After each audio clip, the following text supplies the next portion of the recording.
In the 19th year of the Roman Emperor Diocletian, an imperial edict ordered that all Christian churches should be razed to their foundations.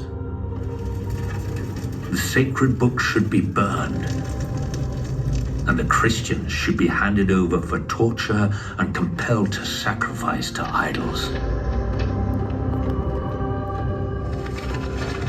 The bishops of the churches were first committed to prison, then forced by every device to offer sacrifice.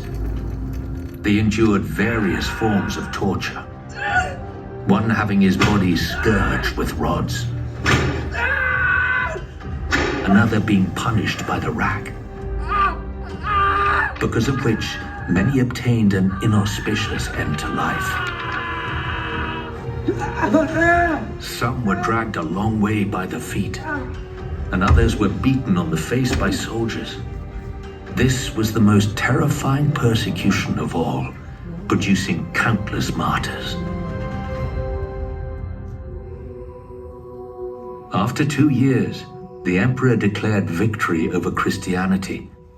Over the charred remains of burned Bibles, Diocletian built a column inscribed with the Latin phrase, Extincto nomine Christianorum. The name of the Christians has been extinguished. It was the most violent persecution of Christians in history. And for the Roman Empire, it was also the final one. 7 years later, Diocletian was dead.